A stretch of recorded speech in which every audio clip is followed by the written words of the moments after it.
continuing coverage.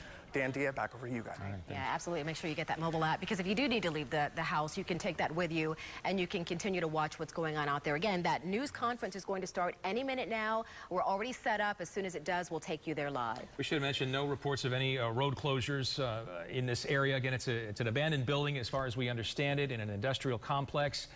No homes in the area. It's far enough away from I-4 that wasn't affected, though folks driving along the interstate, no doubt, through Lakeland obviously would have seen that smoke just to the south of the road. And again, this building, this former plastics building, is abandoned, nobody inside. But as you can see there, it's a huge hole in the roof of that building. When we first got word about this fire, we knew that there was something going on out there. We knew that Lakeland Fire was working two scenes, but we weren't able to confirm. We're going to break away here and go to this news conference now at Lakeland about this plane Janelle crash. Vasallo. Okay, and I do have some information for you, so if you're all ready. Okay. So we have confirmed that it was a plane crash that started the fire. However, because of the chemicals inside, there is no way that we will be sending firefighters in there until it's under control, so we can't confirm how many souls were on board. We do know that there are hazardous materials inside, one of them being nitroguanidine, which is highly explosive if not maintained wet. If it dries out, it could be a hazard. So if you'll notice from footage from the helicopters, the reason our firefighters are still spraying the building actively is we want to keep those chemicals wet, because they're even shipped wet. So if they dry out, there is a risk of an explosion. And we've got Polk County Fire Rescue's hazmat team on scene to assist us with that, although Lakeland Fire Department is the one actively putting the fire out. We also know that there are still a few remaining hot spots as well that they are attacking. The call came in a little bit before 10 a.m. At the plane crash, as well as the structure fire call at the same time. Key Safety Systems uses the facility that used to be a former plastics warehouse for storage, general storage. Our firefighters, when they arrived on scene, quickly set up a perimeter. They noticed that there were chemicals inside, so our incident commander did not allow any firefighters in. And at this point, no firefighters are injured. No one has been in the building to avoid that risk. No one from Key Safety Systems was in the building. It was just used for storage. Were the chemicals from the plane or from the building? The chemicals were from the building. It was used to house those chemicals that are used somehow in the processes of whatever they create. Any idea on the pilot? Was the pilot live? At this moment, because we're not sending any firefighters in, we can't confirm even how many people were on the plane. How big the plane was? It's likely a very small plane. We were able to speak to Lakeland Linder Regional Airport, and they did confirm that it is from one of their flight schools. What type of call? Did they get any type of call of a mayday or anything? They haven't shared any of that information with me. However, we did get calls from witnesses seeing the plane in distress shortly before it crashed. Do they think that if from the airport call, do they think that it was somebody taking lessons? It's a possibility. However, we don't know that at this point. And our incident commander is being very cautious before sending anyone anywhere near it.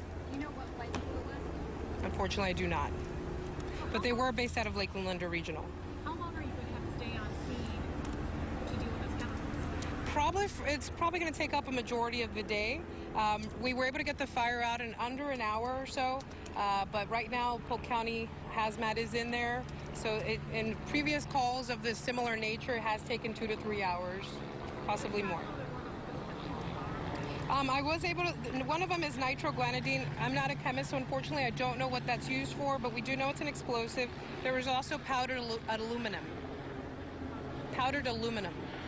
What are they using? Fortunately, I do not know at this moment.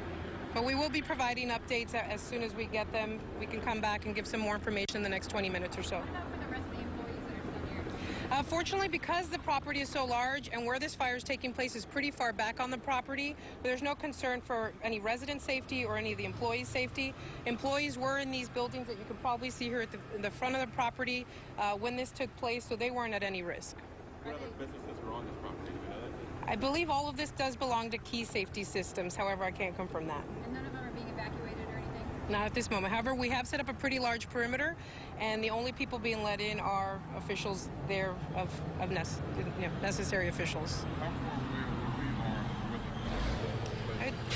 Probably 3/4 of a mile. It is pretty far back. It is a large property.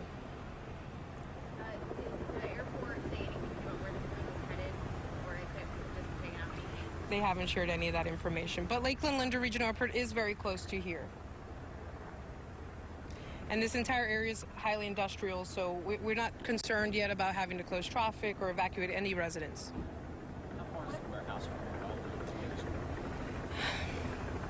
Several, maybe even half a mile. I don't think they're at any risk. Yep. With those chemicals burning, I mean, is there a concern for what's going into the air for the people around here? Maybe not for the people here. We're more concerned for our firefighters that are being directly exposed to those chemicals. Wind hasn't shifted. If it does shift towards where non-officials, non-firefighters are, we will have to maybe evacuate employees. But right now, the wind is cooperating where we don't have to evacuate anyone. How confident are you people just coming through the way? I believe we're doing a very good job of doing that right this moment until Polk County Hazmat can come up with a different response. If come up with a different response, how do you handle that? How do you get them out? They have highly trained people that can either use other chemicals to counteract the effects of the original chemical, special equipment, special gear. They even use robotics sometimes. So it depends on the nature of the incident. I will be checking in with Incident Command shortly to see what they're doing, and I'd be happy to report that information back to you. As far as you know, there were no survivors of the plane crash. We don't know how many people were on board and if there are any survivors. Like I said before, we just have no way of sending firefighters in, and we don't want to put them at risk to go in and look for anyone just yet. Any witness statements as far as you said plane was in distress? No statements to us. We did hear from two female employees that they did see the plane in the area right beforehand. That's all we know.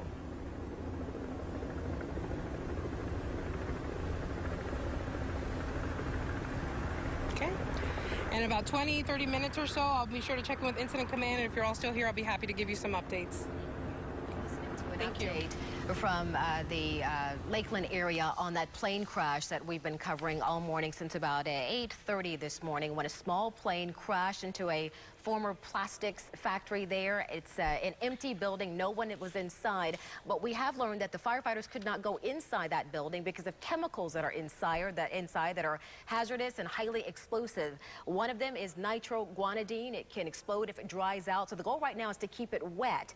That chemical is used as a propellant in airbags, and it's also used in fertilizer. We did learn some new information from that spokesperson a moment ago. Apparently, this was a small plane from a flight school at Lakeland Linder Regional Airport, which is, as the crow flies, about 3 miles south of the location that you're looking at right now on your screen. This was an actual, this is an actual working plastics plant, but this particular building is a storage facility with, the name of the company is Key Safety Systems. They're actually a global company that manufactures automotive parts, airbags, seatbelts, and steering wheels, according to their website. They do have a plant there at this location, 5300 Allen K. Breed Road in Lakeland. And the area, as we just heard, is mostly industrial. So at this point, there are no concerns for any evacuations or road closures at this point.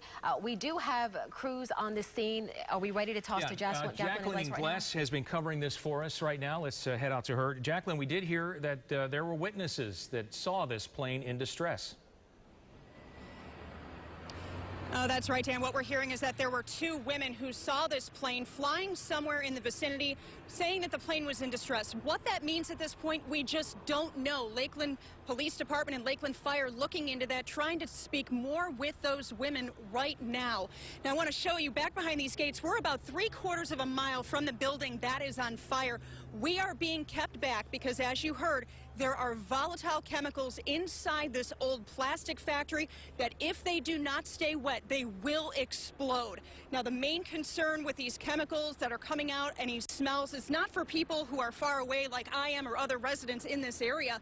It is for those firefighters who are up close and potentially breathing that in. And as you heard from Janelle with Lakeland Fire, this is something that they're going to be out doing, trying to put out all day. That's how many chemicals are inside of this building. So firefighters still putting out hotspots right now as we speak. They have not even entered into that building, but from what we know, it was empty. No one was inside. But because they can't go in, they cannot even approach that plane at this point to see how many people were on board, if there are, in fact, any survivors. Dan, Dia? Yeah, thank you, Jacqueline. Hazmat teams are on the scene. As Jacqueline said, they'll be out there for most of the day because of the hazardous chemicals that are inside. One of them, nitroguanidine, as Jacqueline said, it can dry out and become explosive. So the goal right now is